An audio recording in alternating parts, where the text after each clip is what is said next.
الناس شخصيات، والشخصيات ألوان. في منها الريد واليالو والجرين والبلو. في ناس ما ترتاحش غير لما كل حاجة تبقى واضحة، بس أحيانا تحس إنك تحت امتحان. ده الشخصية البلو. البلو شخص تحليلي بيحب التفاصيل وبيكره الغلط.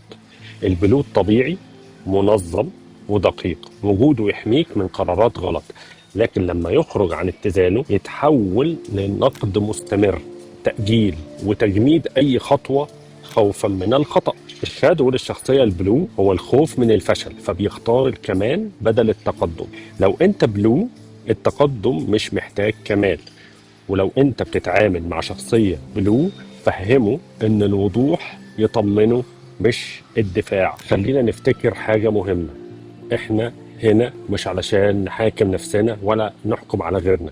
الالوان دي مش تصنيفات، دي لغة للفهم، علشان نتواصل احسن ونتعامل اهدى ونقرب من بعض مش نبعد. في النهاية لو عجبك الكلام وحابب تعرف ازاي تتعامل مع الشخصية السامة، الشخصية التوكسيك، روح اتفرج على الفيديو الكامل اللي موجود على المنصات كلها، على اليوتيوب وعلى الانستجرام وعلى التيك توك.